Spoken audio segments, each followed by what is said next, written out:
Pekan lalu layanan perbankan Bank Syariah Indonesia baik melalui mobile banking maupun anjungan tunai mandiri atau ATM mengalami gangguan. Mayoritas nasabah dan pengguna layanan BSI pun mengeluh dan merasa dirugikan karena tidak bisa melakukan transaksi demi keberlangsungan bisnisnya. Dan untuk mengetahui apa yang harus dilakukan ketika sistem perbankan bermasalah agar uang yang kita simpan di bank tetap aman, sudah bergabung bersama kami pakar telematika Abimanyu Wahyu Widajat. Selamat pagi Pak Abimanyu, apa kabar? Selamat pagi, alhamdulillah baik. Assalamualaikum. Waalaikumsalam Pak. Menilik kasus BSI yang saat ini menjadi sorotan, banyak nasabah yang tidak bisa melakukan transaksi yang mengakibatkan banyak tagihan tertunda dan juga merugikan banyak sekali pengusaha. Bagaimana agar transaksi kita aman ketika sistem perbankan tiba-tiba bermasalah Pak? Oke, kalau kita bicara soal aman, jangan pada saat lagi kejadian, tetapi justru kita lihatnya adalah sebelum kejadian, ya. Karena kalau saat kita sudah kejadian mau berharap aman nggak mungkin. Saat mobil kita udah kecurian, kemudian kita bilang bagaimana caranya aman. Loh, mobilnya udah dicuri, mobilnya udah rusak, apa yang mau dicari aman ya? Jadi kita harusnya justru kan kita bicara soal antisipasi, ya. Sebagai nasabah kita melihatnya antisipasi bahwa hal yang kejadian kayak gini bisa terjadi di BSI, bisa terjadi di bank yang lain. Saya nggak hanya menyebut BSI, nggak menyebut bank yang lainnya juga, yang mana saja. Tetapi dalam konteks bahwa sekarang kita lihat berpengalaman, sudah kita alami sendiri bahwa bank selevel ini aja dia tidak mampu misalnya mengalami hal-hal yang krusial dan kemudian sangat kewalahan, berhari-hari tidak bisa recover, berarti ini perbankan bukan masalah yang ringan. Nah, kalau mengalami kayak gini di bank-bank yang lain juga, bagaimana dengan bank-bank yang lain yang besar? Kalau bicara resikonya akan sama bicara resiko, tetapi kemampuan bank-bank yang besar kan juga tentu pasti pernah diserang juga oleh para pemain-pemain yang kayak gini. Dia nggak hanya menyerang bank-bank yang sedang cuma yang selevel yang BSI, bisa bank-bank yang besar juga semua dicoba. Namanya para pelaku itu dia akan mencari celah dimanapun, tetapi ada yang tegar, ada yang tidak. Nah, kita sebagai nasabah seharusnya saat kita mau memilih bank, jangan pernah selalu hanya menanyakan apakah ATM-nya dekat rumah, apa dekat kantor dan tempat aktivitas. Kemudian bagaimana aplikasinya, bagaimana cara penggunaannya. Kemudian bagaimana cara umpamanya bunganya atau berapa. Segala hal yang kita biasa pertanyakan, itu adalah selalu merupakan satu hal yang standar. Tetapi pernahkah kita untuk menanyakan sesuatu yang lebih krusial? Misalnya kita tanya sama customer service-nya, kalau bank ini mengalami kekacauan, misalnya mengalami satu problem, ya kemudian tidak bisa mengakses, itu bagaimana tindakan dia? Satu, tindakan dia terhadap pelayanan para pengganggu, kemudian terhadap data nasabah, dan kemudian bagaimana perlakuannya terhadap dana, bukan hanya data tetapi dana nasabahnya. Apakah kita masih bisa akses atau tidak?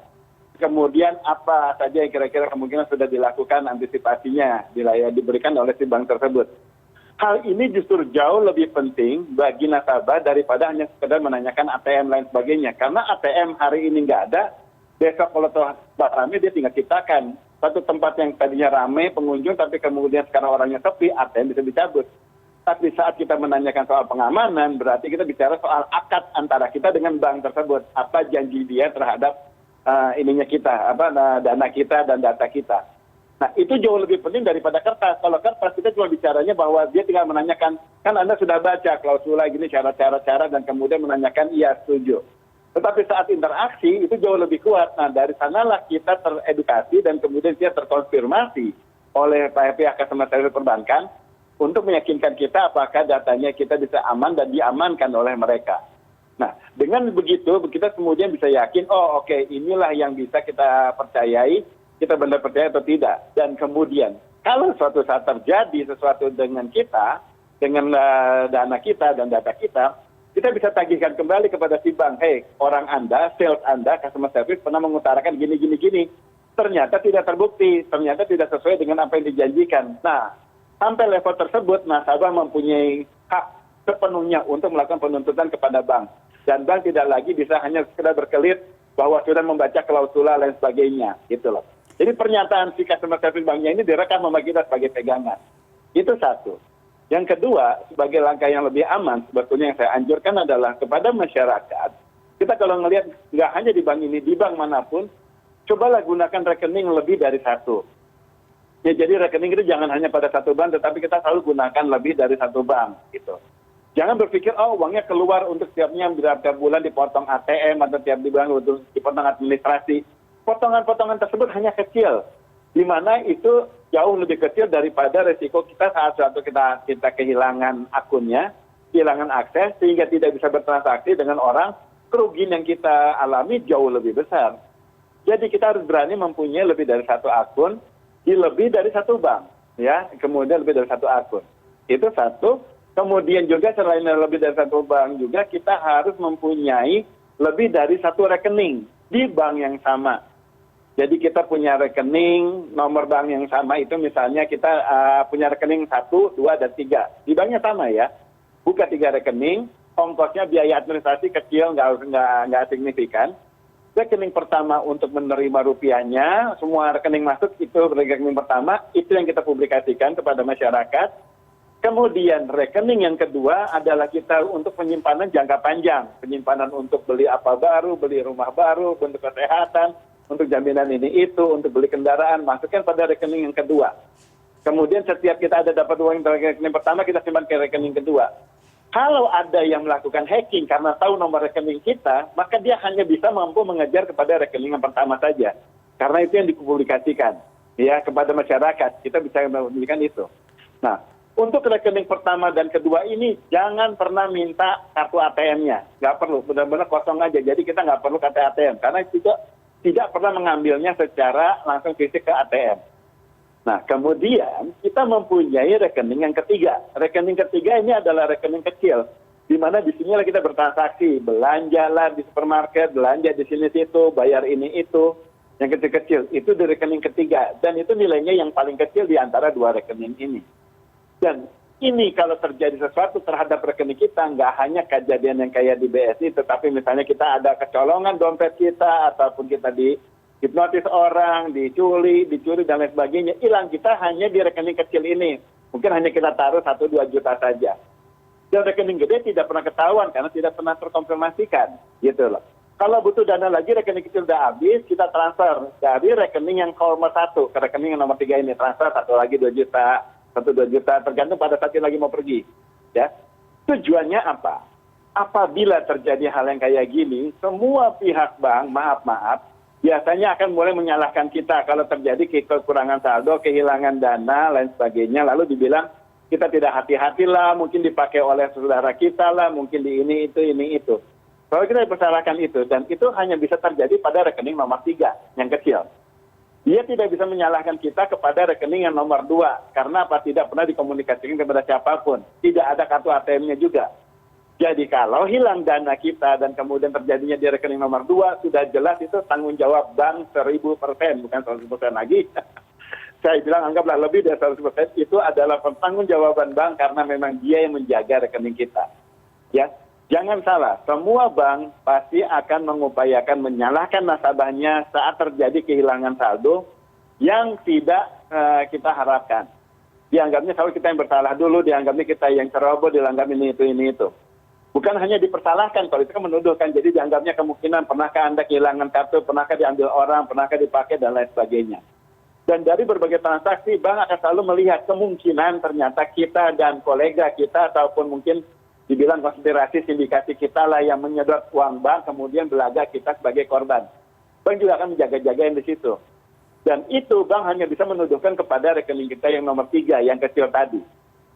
Saat itu tidak terbukti, saat tidak ada transaksi pengambilan dana dari bank lain, dan kemudian transfer ke bank lain juga, dan kemudian pengambilan ke ATM, dan lain transaksi yang mungkin di edisi-edisi atau electronic data capture. Ya. Saat itu semua tidak terbukti, berarti bank baru mulai berani bertanggung jawab di rekening nomor 3. Tapi kita nggak usah peduli sebagai nasabah, kan itu angkanya kecil. Gitu. Yang kita tinggal pedulikan adalah yang gede, dan itu yang harus dipertanggungjawabkan bank. Kalau ini kita terapkan dan kemudian kita punya kehati-hatian kayak gini, kelemahan kita cuma satu, yaitu belum terbiasanya kita untuk mengelola punya lebih dari 1 rekening. Kayaknya aja pusing. Tetapi kalau kita sudah mulai terbiasa, mulai kita tahu, oh rekening ini tinggal dipindahkan. Kan pakai aplikasi tinggal dipindahkan ke sini, tinggal dipindahkan ke sini. Nah itu otomatis saat kita sudah terbiasa, seolah-olah kita hanya semudah mempunyai kantong kanan, kantong kiri, atau dompet satu dan dompet dua. Jadi semudah itu. Nah, dengan demikian ini bukan lagi satu hal yang sulit, tetapi efeknya untuk mengamankan dana kita, rekening kita, itu sangat besar. Gitu.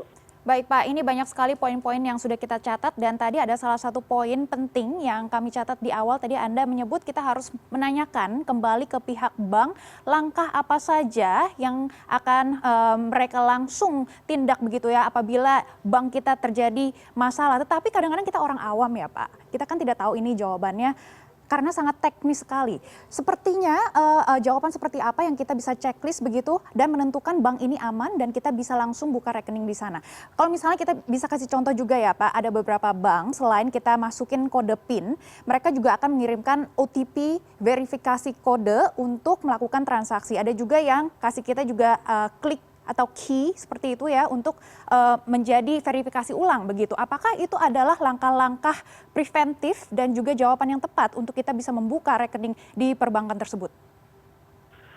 OTP dan dongle atau orang bilang token ya, dan dongle yang itu yang media kecil yang untuk setiap bertransaksi itu yang memberikan angka-angka yang berbeda ya, unik. Saya nggak bisa menyebut mereknya karena ada satu bank yang sangat populer dengan alat ini, tetapi banyak bank-bank juga pakai alat ini ya. Nanti dikira saya endorse lagi. Kita bicara begini, OTP itu one time password. Jadi itu hanya terjadi untuk mengkonfirmasi bahwa kita bertransaksi menggunakan gadget atau menggunakan perangkat yang dari langsung nomor kita. Ya, jadi OTP itu adalah bagian dari 2FA, two factor authentication ya, 2FA itu 2 Fanta Alpha ya, 2FA. Nah, itu adalah pertama untuk mengkonfirmasi bahwa kita orang yang mengerti dan kita orang yang tepat untuk melakukan akses terhadap perangkat dia, terhadap layanan dia. Ya, yang pertama. Yang keduanya adalah kita melakukannya dari perangkat kita yang sudah dikonfirmasi sama banknya, gitu ya. 2FA itu sangat penting. Jadi sekali lagi saya ulang bahwa pertama kita memastikan bahwa itu adalah kita, kedua itu adalah dari perangkat kita. Nah, jadi kalau terjadi suatu transaksi perbankan walaupun passwordnya benar tetapi bukan dari perangkat kita, maka itu sudah pasti itu gugur, itu berarti bukan kita. Gitu. Nah, tujuannya OTP itu.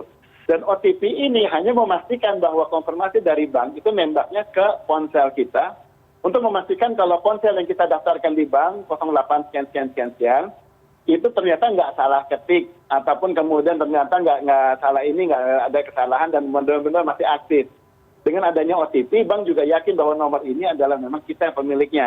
Saat dikasih kode juga kita nggak aneh-aneh, kita nggak bingung, dan kita yang menjawab. Berarti bank juga yakin kita pemiliknya. Dan kemudian dongle itu adalah tadi yang 2FA yang kedua untuk memastikan bahwa kita adalah orang yang memang bertransaksi.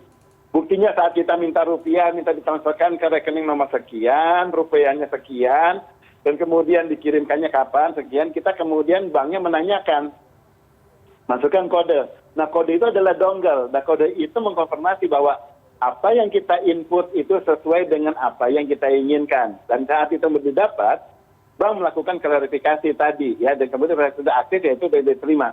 Tapi itu semuanya hanya sifatnya proteksi, baru mau menunjukkan bukti dia melakukan perlindungan terhadap perangkat gadget kita dan kemudian aksesibilitas kita, yang kepentingannya juga untuk bank. Jadi bank yang lebih berkepentingan dengan OTP dan 2FA tadi, dengan dongle tadi. Sedangkan kalau pernyataan yang bank yang kita tanyakan tadi, kita mau menanyakan bagaimana tindakan dia dalam melindungi dana dan data kita, itu dia nggak mungkin membaca customer service, jadi pastinya dia harusnya mengomong. Dia akan ngomong, dia sampaikan begini. Dia akan berupaya biasanya mungkin sudah di guidance sekarang setelah saya ngomong gini, bank akan berjaga-jaga, kemudian akan bilang, kalau nanti ada yang nanya seperti Abah, jawabnya gini ya, tinggal dibacakan aja, bla bla bla bla bla bla bla. Tanyakan kembali, Bu, Pak, saya ini orang yang simpel, nasabah yang simpel, semudah dengan kata-kata yang paling simpel apa? Baik, Pak. Nah, jaminannya ada dia bilang, oh kita sudah akan melakukan perlindungan, ini akan kita lakukan tindakan di situ. Nah, baik, kalau dia memang jawabannya positif, ya berarti kita gunakan. Tetapi kalau masih hanya sekedar alibi ataupun sekedar bersembunyi di balik kata-katanya di situ, kita masih mempunyai hak untuk menolak menyimpan kok uang dana di kita, rekening di dia, belum kita saling bertukar, belum berakad, kalau kita nabung di bank itu. Gitu. Baik, memang ini mengantisipasi sistem perbankan yang bermasalah masih banyak caranya dan kami juga harus melakukan preventif, langkah-langkah preventif ini sangat penting untuk mengantisipasinya. Terima kasih Pak Abimanyu sudah bergabung bersama kami di CNN Indonesia Bisnis dan Referensi. Sama-sama, makasih kembali. Salam hangat, jabat erat.